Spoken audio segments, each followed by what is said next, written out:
Hi, everybody. This is Vinny, and welcome to Complain Time.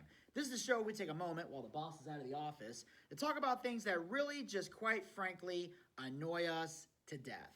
Because you know what they say, when the cat's away, the mice will play. Or in this case, complain about stuff that just drives us all crazy. Now, before we go any further, I want to give you guys an opportunity to hit the subscribe button and ring that bell to be notified so you never miss another episode of Complain Time, as well as other additional content.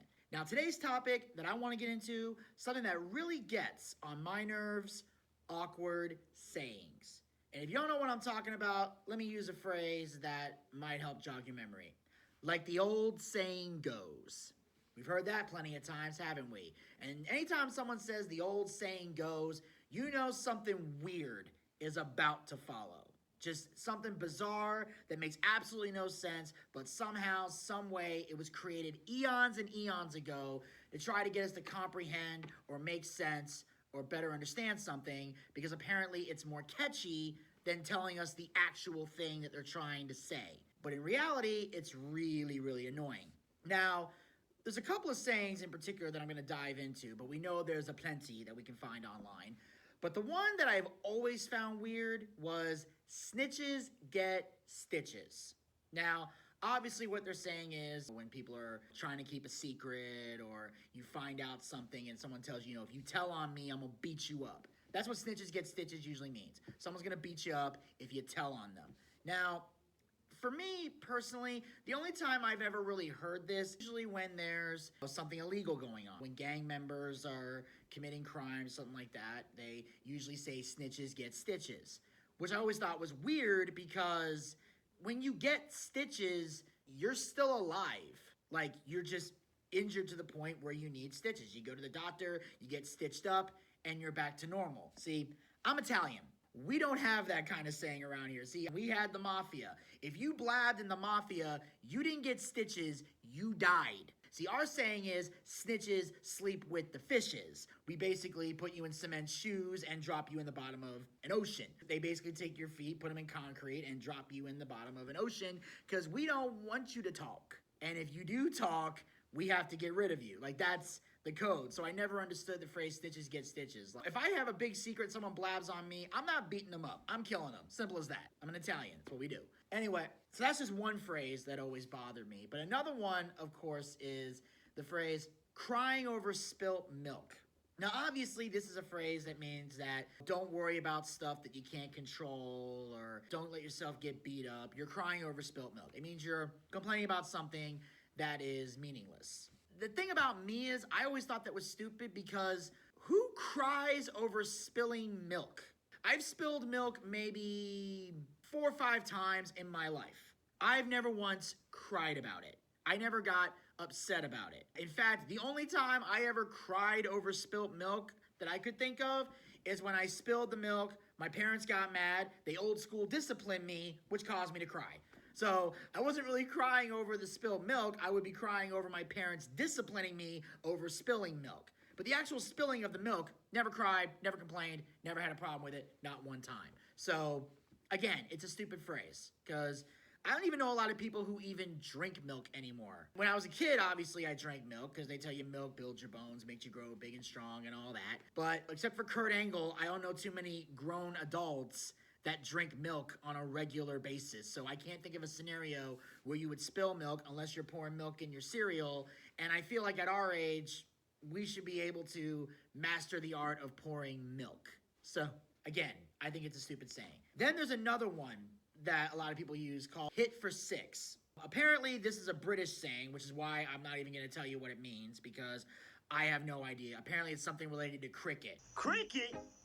Nobody understands cricket. You gotta know what a crumpet is to understand cricket. I remember one time I was watching this show on YouTube called Jeremy Kyle, who is basically the love child of Jerry Springer and Maury Povich. It's like England's version of that.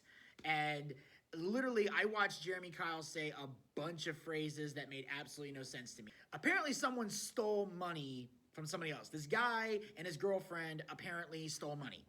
And the whole time he's sitting there going, did you nick the money? What? I'm on TV watching this like, yeah, you and your bird, you nicked the money, didn't you little tea leaves?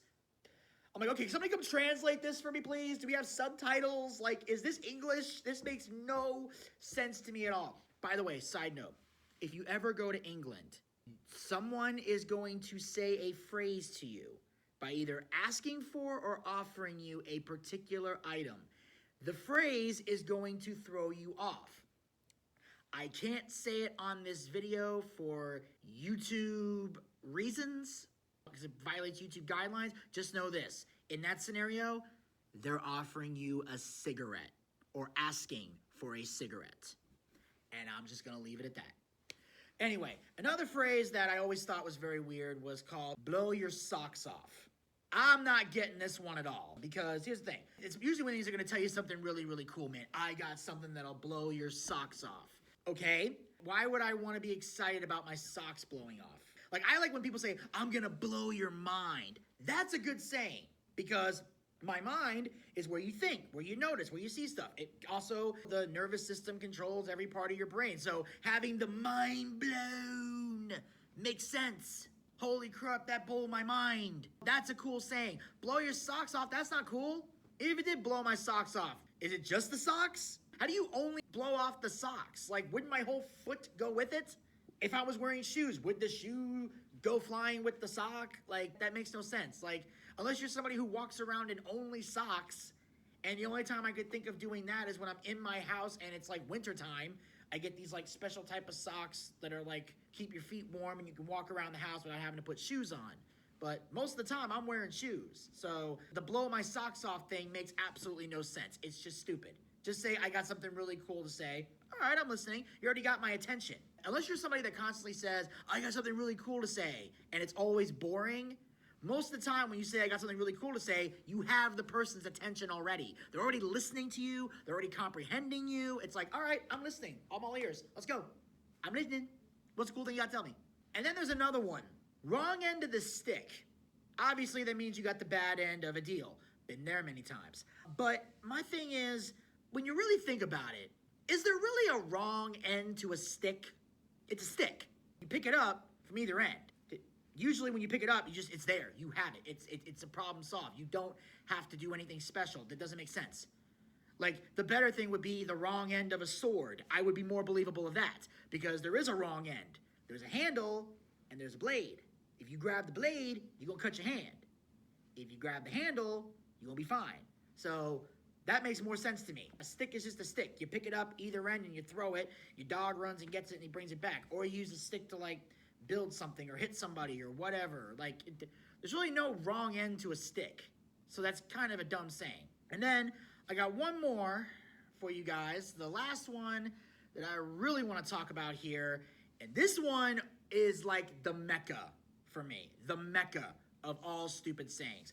Whenever I hear someone say this, this is when I get the most angry. I get the most frustrated. I get the most irritated when I hear this. It makes me cringe every time I hear it. It's when you walk up to somebody and you say, how are you doing? And they respond with, I can't complain. Really? Nothing? You got nothing to complain about? Let me tell you something. People who say that irritate me. I'm gonna tell you why. I don't care how good things are in your life. I don't care how awesome it is. Unless, and I can only use this as a guy example, girls, I got nothing for you. But unless you're a guy and you're living in a mansion and you got no debt of any kind and you're surrounded by all these beautiful women who will cook for you, clean for you, and make love to you at the snap of your fingers, I'm pretty sure you got something to complain about. At least something. Obviously, complaining is something that I do. That's why I have a YouTube show devoted to complaining, because I can always find something to complain about. Don't get me wrong. My life is happy. I'm a happy person, especially lately. I've had a lot of positive things happen to me. I'm in a good mood. I wake up in the morning and I don't hate my life, which is something that I did for a very long time, was hate my life. But I don't much anymore. But as great as my life is, I still find something to complain about. Why? Because it's life. Something is going to make you complain. Now, it might not be a big deal. It might not be a major, monumental catastrophe, but you can still find something to complain about. You sit in traffic, don't you? You got a wife, you got kids, you got a husband. They don't get on your nerves from time to time. They don't give you something to complain about. I mean, maybe not every day, but once in a while, they gotta be a pain in something. Hell, this is episode 9 of Complain Time. I have 8 things that I've complained about thus far. And there's gonna be more episodes to come. So obviously, I'm always gonna find things to complain about. I'm always gonna have at least something. So unless you're saying I can't complain as a way of saying I don't wanna talk about it, which is fine. You don't have to share everything with me. Not everybody's an open book like myself. But don't try to act like I can't complain like your life is perfect, especially if it ain't. I hate that I can't complain people. People who don't have something to complain about are not normal people. You're a space alien to me. Now, unless you're Dwayne Johnson, you've got something to complain about. Unless you're Brad Pitt, you've got something to complain about. Trust me. Those are guys who can't complain. Because Dwayne Johnson is amazing. Brad Pitt, everybody loves Brad Pitt. So they have no reasons to complain, really. So that was one that just really, really bothered me because, and look, I get it. I know that these awkward sayings are meant to get to the point and be entertaining and fun. And some of them are actually funny. Some of them are actually very well done and well creative. But at the same time, they sound stupid and don't make any sense. If you're gonna make a fun saying, let it be something that's actually going to make sense to the person. People don't have time to get distracted or think about something else. If we're gonna talk about something, we need to talk. And there's a lot of sayings you can say to me, but if you say I can't complain, I'm walking out the door. All right, and speaking of the door, I can hear the boss. I think he's making his way up the stairs, so this, ladies and gentlemen, will conclude Complain Time for today. Make sure you guys hit that subscribe button and ring that bell to be notified so you never miss another episode of Complain Time, as well as other additional content. Check back soon for a new episode. Until then, stay social.